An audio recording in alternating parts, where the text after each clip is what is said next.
Hey, what you reading for? Of the 84 books I read in 2023, 0 romance. The closest thing I read to romance was Valley of the Dolls. Does that count? I don't think that counts. That's not romance. I did get one corny love story from Stephen King's 11/22/63, but I didn't really like that book, to be honest. And I got one gorgeous love story from Madeleine Miller's Song of Achilles. That was a 5-star read for me. But I don't mean to come across as greedy, but one love story in the full year of reading, I don't think that's going to be enough. You know, I spend most of my time as a horror reader, so I'm exploring dark, shadowy recesses of the mind, you know, disturbed people doing disturbing things, hoping to get a scare, hoping that in my emotionally flatlined existence, I'll be shocked into feeling something, anything. But recently, I don't know if this ever happens to you, but you step away momentarily from the bloodshed and the savagely mutilated corpses strewn randomly about you, you know, and then you look around and you ask yourself, where is the love? Right? So this is what I've been experiencing recently. I've been feeling an absence that death and dismemberment doesn't seem to be able to fill anymore. And I'm asking myself, where is the love? So what did I do? Well, I did what I always do when I'm looking for an answer. I asked Google. I'm skeptical. I don't think that Google really understands love. At least not the kind of love that I'm looking for. But Google did give me a list. 10 best romance novels that celebrate the power of love, compiled by the British online newspaper, The Independent. Okay. I'm skeptical that I'm going to find love at a British online newspaper. But then I had a brilliant idea. I said, I know where I can find love. The viewers of my booktube channel. The viewers, they know where the love is, right? So what we're going to do today is we're going to take a look at this list of the 10 best romance books that celebrate the power of love. I'll go through it, read the blurbs, and tell you what turns me on, what turns me off about each book. And hopefully from this list, I'll get 1 or 2 books that I'll put on my TBR that I'll read shortly. But more realistically, I think you will get an idea of what I'm looking for, what I like about romance and love stories and what I don't like. And then hopefully you will be able to recommend a book for me where I can find the love that I am looking for. How's that sound? Sounds fun, right? But more importantly than fun, can you help me find love? I think you can. And if you're new to this channel, go ahead and hit the subscribe button. If I'm looking for love and end up with new subscribers, I will consider that love found. And also, as I go through the list, I will also share some anecdotes of my experience writing romance novels. I don't read a lot of romance novels, but as a ghostwriter, I've worked on many series of romance books. Which was interesting. So I'll share some of my takeaways with that experience, what the clients asked me for, and what I enjoyed about it, what I didn't enjoy about it. First, I will run a short intro sequence, and I'll see you on the other side to look for love.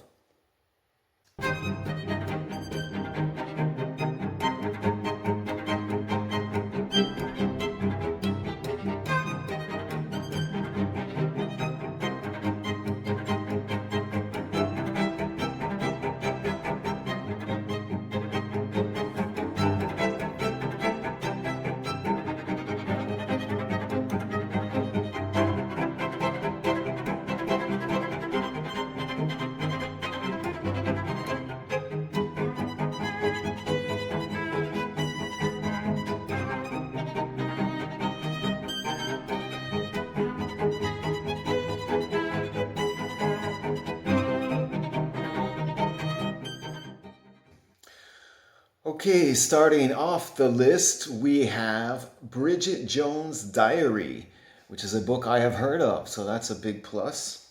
It was a huge hit, and I am interested in huge hits. This is written by Helen Fielding. Already 25 years ago. Wow, time passes fast. I know that this book started out as a column, newspaper column, based on real stories.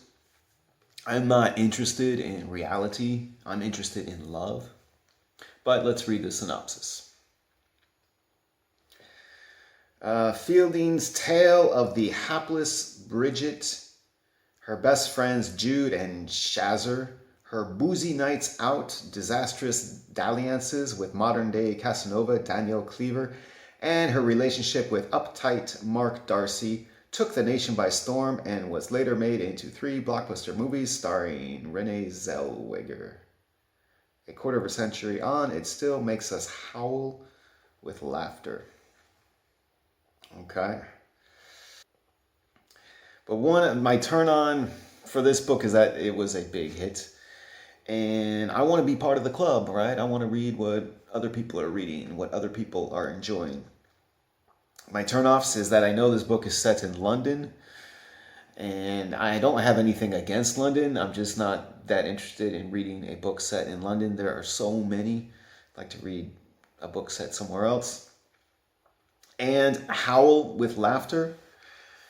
I'm skeptical. I have a very strange sense of humor. I don't think the book is going to make me howl with laughter. I'm looking for love, and my quest is a very serious one. So I do not think I'm going to read Bridget Jones' Diary. I am curious, but I think the London setting is enough to have me pass on it. All right, next up we have The Love of My Life by Rosie Walsh. Best for keeping you guessing. Guesswork. That sounds like love. Okay. Let's see what this book is about. Emma seems to have everything. A happy marriage, an adorable young daughter, and a stellar career as a marine biologist. No. Marine biologist? Really? No. Marine biologist is what I tell people that I do for a living when I meet them at parties and I don't want to talk to them. Oh, what do you do for a living? I'm a marine biologist. And immediately they leave me alone. So this character is a marine biologist? I think if memory serves me right, I think I've done that twice in the last few years. Both times I was living in Budapest, and never a follow-up question. They just leave. And you would think, now that I think about it, a country like Hungary, which is landlocked, you wouldn't think there'd be much call for a marine biologist. But I have met several girls at parties in Budapest who were marine biologist. Hey, wait a minute. So she has a stellar career as a marine biologist. All right. The problem is that her entire life is built on a big fat lie. Okay, that's a relief because I wasn't buying the marine biologist, but I do like lies. I want to be lied to. That's why I read. So that makes for an intriguing character. When she suffers a serious illness, her journalist husband, Leo, decides to research and write a tribute to her, only to find that the woman he loves doesn't really exist. I'm not crazy about journalist husband. I want the author to research. The characters, not so much. No, I want the characters to experience, yes. Research, not really. Also, I get the impression that her husband must be really gullible. And I have noticed when I read women writers, I'm curious always on how they write for their male characters. And I find it often the case that they will write their male characters as gullible. Not always, but it comes up a lot. Which has me thinking, like, do women think men are gullible? Or do they want them to be gullible? probably they're just going for realism, and women are constantly lying to men. That's probably why. And so either men are gullible or they want them to be gullible.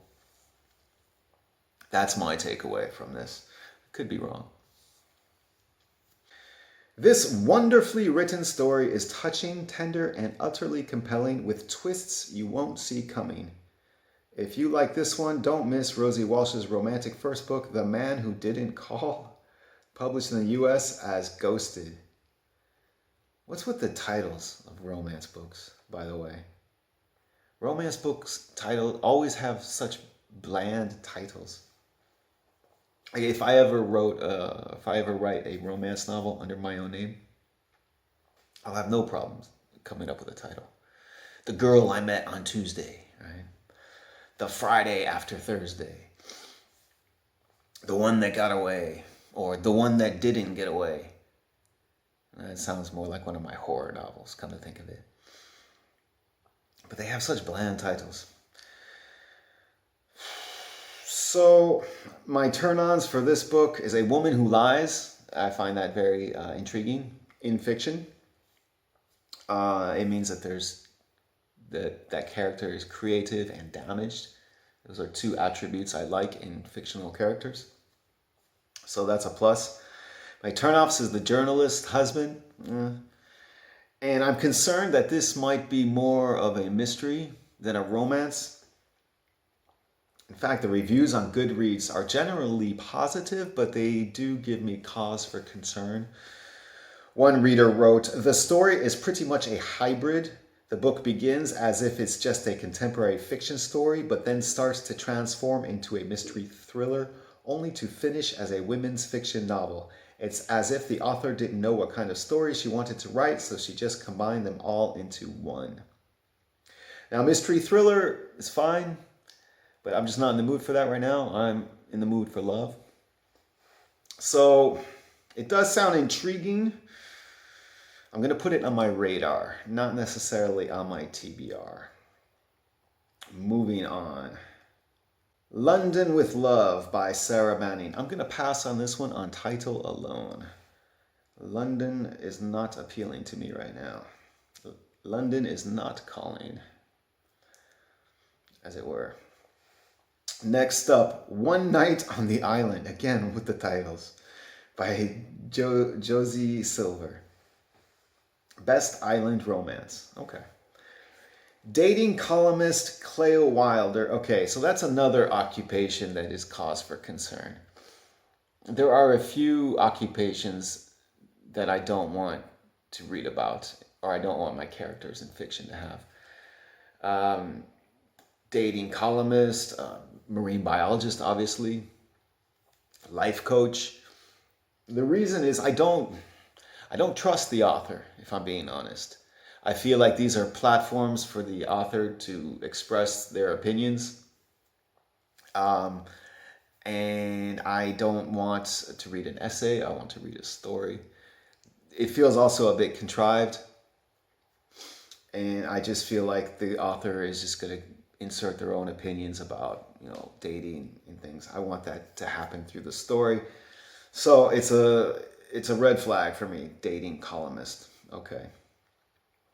Cleo Wilder is dispatched to a remote island off the Irish coast to marry herself. The idea was inspired by film star Emma Watson, who once told an interviewer that she was happily self-partnered. Okay, well, I like that it's set off the Irish coast. That's nice. I like that setting. Emma Watson, I know she is a film star. I don't know who she is. I couldn't pick her out of a lineup. But I am concerned about the pop culture reference. That's bound to go over my head. Reading on. The only hitch is that on her arrival, she discovers that the cottage where she's staying is already occupied by a tetchy American photographer. So I had to look up tetchy, it means irritable. With storm clouds gathering and no boat back to the mainland for a week, it looks like they're both stuck. It looks like they're stuck in a lot of contrivances here. And I don't think I want to be stuck with them in those contrivances. So this book, I like the setting off the coast of Ireland, but it sounds very contrived, and I need a little bit more realism. Moving on, The No-Show by Beth O'Leary. Best heart-wrenching twist. Do I need my heart wrenched? I suppose I'm looking for love. It comes with the territory. But... all right, let's see what this book's about. It's Valentine's Day, and 3 women are planning to spend it with the man of their dreams. Siobhan has flown over from Dublin for a breakfast date in London. Tree surgeon Miranda is looking forward to celebrating her new job over lunch, and charity shop volunteer Jane is over the moon that her best male pal has agreed to pose as her boyfriend at a party. None of them knows each other, but they're all destined to be disappointed. So why is the elusive Joseph a no-show? Okay, I don't like London. I don't like any of those occupations either. Also, that blurb did not really tell me much. I had a look at Goodreads reviews, or the Goodreads blurb, and it says that Siobhan is a quick-tempered life coach.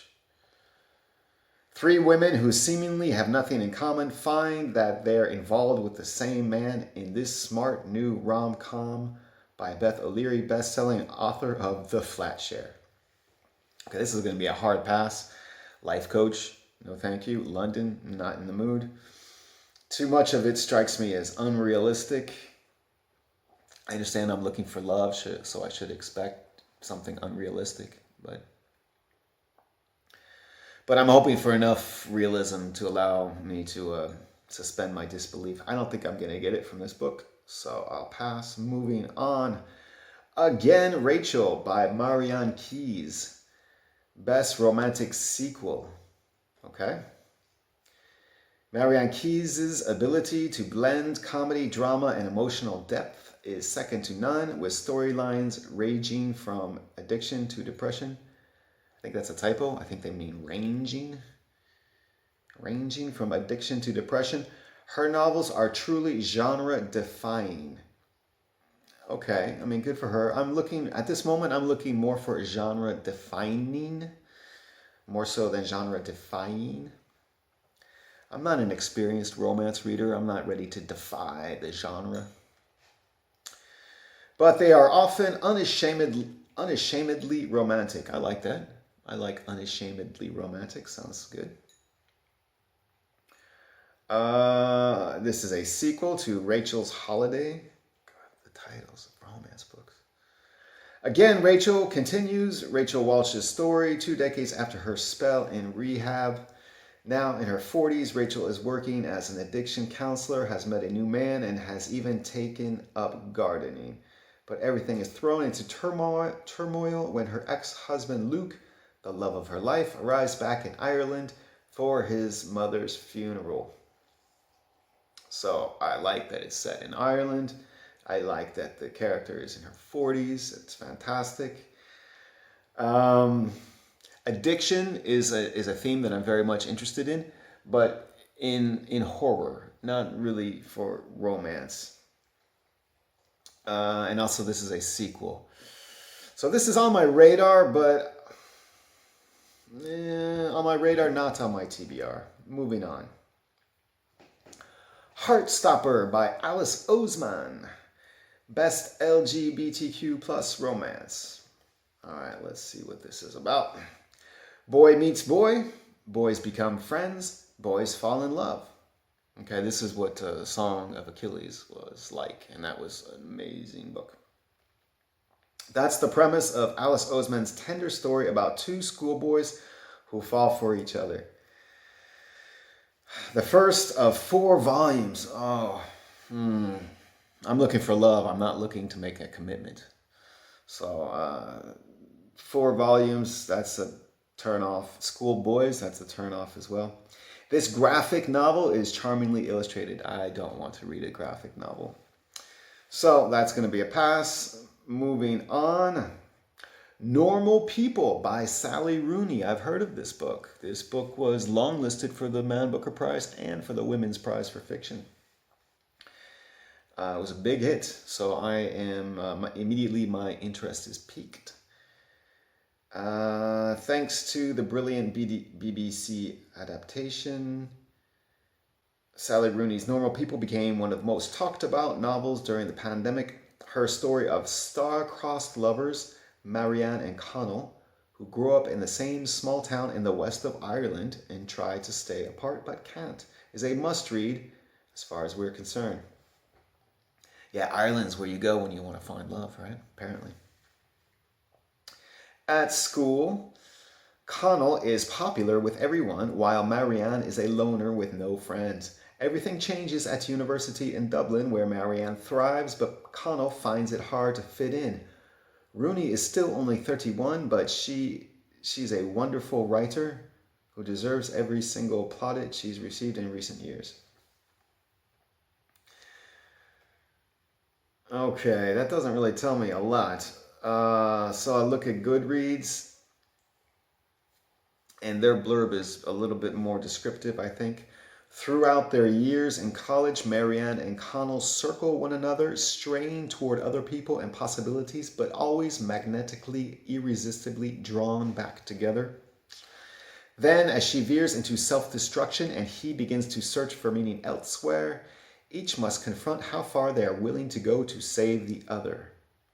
Sally Rooney brings her brilliant psychological acuity and perfectly spare prose to a story that explores the subtleties of class, the electricity of first love, and the complex entanglements of family and friendship. Okay, the turn-ons are the popularity and the critical praise of this book. That has me interested immediately. It's set in Ireland, which is great. Ireland is a real place full of real people. Not like some fantasy land like Arizona or something. Ireland is real. It's only 270 pages too, so easily digestible. Could read it in a few days. And turn-offs, I can't really think of anything. I think I'm going to read Normal People by Sally Rooney. Okay, good. I found one book to put on my TBR. Next, One Day by David Nicholls. Best tearjerker. If only. I love when a book makes me cry. It's extremely rare. But when it happens, it's like proof that I'm a real human being capable of feeling emotion. It's great. I put a video out of books that made me cry. There have been a few examples, but it's rare. If this book can make me cry, that would be fantastic. I'm skeptical, though. Let's see what it's about. If you're after a brilliantly written love story, yes, I am, that never slides into sentimentality. Okay, I don't mind if it slides into sentimentality, but this is just the ticket. David Nicholls' third novel is a funny, emotional, will they, won't they romance. I don't want the will they, won't they. I don't want the won't they. Just give me the will they. I've got enough won't they in my life. I just want the will they. Okay, emotional, will they, won't they romance that traces the relationship between university friends Emma Morley and Dexter Mayhew. University friends, I would prefer older protagonists. Oh, on the same day every year for 20 years. Okay, so they do get older, so that's good. This wonderful book, which was made into a Hollywood movie starring Anne Hathaway and Jim Sturgis, will make you laugh, make you cry, and make you think. Okay, the fact that it was made into a Hollywood movie is not really a selling point for me. It's not a red flag either, but okay. Reading the reviews on Goodreads, they're kind of hit or miss, really. One reader wrote, I don't necessarily think that this is a story everyone will enjoy. It is not really a romance. It is a truthful love story with all that it implies, dark and gritty at times as well. So I'm not looking for truth, I'm looking for love. It's also a bit long. It's like 470 pages. Again, don't want to make a commitment. I just want to find love. The attempt at humor also has me skeptical. The reviews are divisive. I'm going to pass on one day. Moving on. The Last Summer by Karen Swan. Karen Swan sounds like the name of one of my clients who I ghostwrite for. Their names are always made up names, like Rebecca Nightingale or Hope Sparrow. You know, it's usually something with feathers, right? Chastity Quill. Karen Swan. It could be her real name. Could be a made up name. Honestly, I really don't care either way. Just funny. Karen Swan is known for the evocative settings of her novels, and her latest tale, out 27th July, is no exception. The first of a 5-book series. Why are they asking me to make a commitment when I just want love? Doesn't seem fair, does it? 5-book series called The Wild Isles. The Last Summer moves between the wild beauty of St. Kilda in the Outer Hebrides. I hope I'm pronouncing that right. I doubt that I am. Hebrides. And 1930s high society. Ooh. So Scotland does appeal to me. 1930s, far less so. At 18. Brave, beautiful Effie Gillies has spent her whole life on St. Kilda. Her whole life. She's 18. Let's relax. So she spent less than 2 decades on St. Kilda. All right. So when she meets an aristocratic stranger from a very different world to her own, their relationship seems doomed from the start, especially after the islanders are evacuated to the Scottish mainland. Yeah, I don't like that the protagonist is 18. I don't, and nothing against 18-year-olds. I'd like to read about someone with more life experience. And also historical fiction. I'm not, I'm less intrigued by historical fiction now.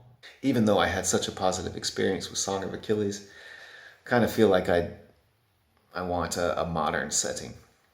So I put The Love of My Life and Again Rachel on my radar, and I'm going to read Normal People.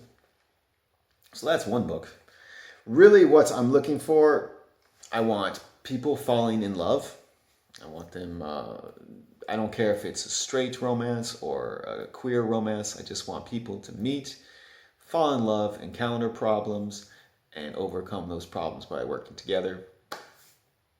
That's what I'm looking for. I want adults. University students, I'm not really that interested in. I'd like adults, like older adults.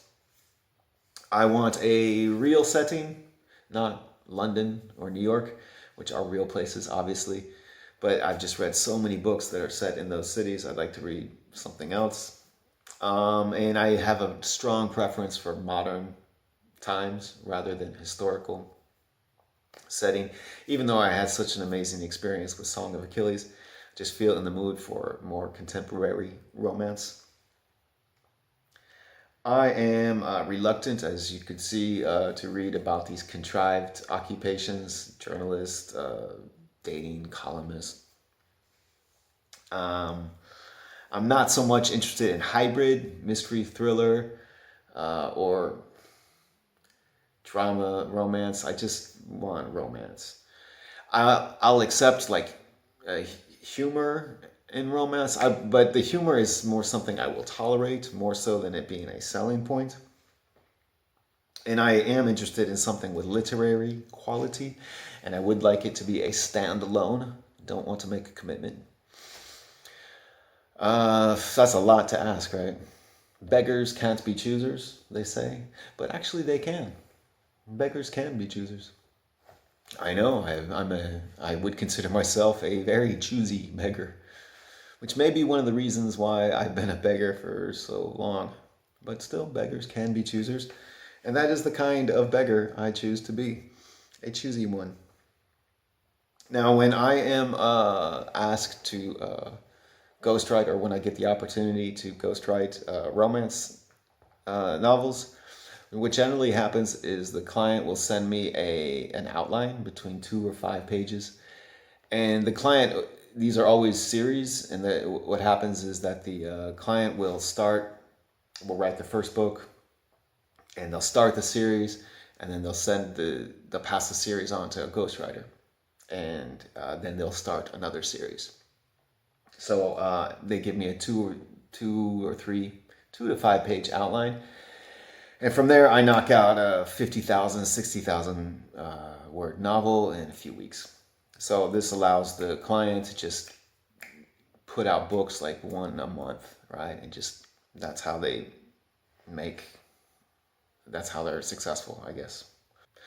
I enjoy the process. There's a lot of pressure is off my shoulders. First, my name's not going to be anywhere on there, and I don't have to worry about it satisfying me. I just have to satisfy the client, and the client has very specific ideas about what they want. I like it when the characters earn their love. Often what happens is the characters are described as, for example, the girl is beautiful. And apparently that's enough for her to earn her love. It's enough for like a steamy erotica book, but for a romance, like for a real romance, I don't think it's enough. But these are short books, and that's often the only kind of character descriptions I get. I'm often asked to work with familiar tropes. One trope in particular that frequently comes up is the wounded male trope. So the male character, the male love interest is damaged, right? He's something from his past usually, and it has him wounded. But the girl, she can meet him, and together they will heal those wounds. Which is fun. However, in a short book, a 50,000, 60,000 word book, it's quite unrealistic. The male often will open up far too easily, far too quickly. For something more realistic, you want to heal a man's wounds. You want to find the man's wounds. It's going to take some time. It's going to take some digging and some patience. So it doesn't make for a very realistic read, but this is escapism reading, and it's fine. I'm fine with the wounded male trope. It's fine. The woman who can't make up her mind, that's a common one. Oh, I should because of that. Oh, I shouldn't because of that. On the one hand, we want the woman, we want both characters really to be thoughtful about it. But on the other hand, being, impulsive and capricious is quite sexy and quite fun. So you have to strike a good balance between those two. And there's always the regret or the doubt after they hook up the first time. And again, we want the characters to be thoughtful. But the regret and the doubt, that's my least favorite part to write. I'm like, yeah, you have an opportunity for love. Just go for it, So writing that kind of escapism romance, just knocking a book out in a few weeks, it's a lot of fun. It's a lot of fun to write. I don't know how fun it is to read. Presumably they're fun to read too, because the client keeps coming back, and apparently these clients have success with that sort of thing. Do you have any experience with any of the books or authors from the list we looked at? Do you have an idea of the kind of book I should be reading? Do you have an idea of a title where I can find love? If you do, I need actually to hear your suggestions, and I look forward to reading them in the comment section. And if you're new to the channel and you made it this far, please go ahead and subscribe. I will be reading Normal People, and I'll be reading some books that you recommend very shortly, and I'll make a follow-up video to this. Did I find love or didn't I? I think I'm gonna find it, yeah. And maybe this is this video will be successful and turn it into a series, right? Help a horror reader find romance or something like that. We'll see what happens. Thank you for watching, and I'll see you at the next video.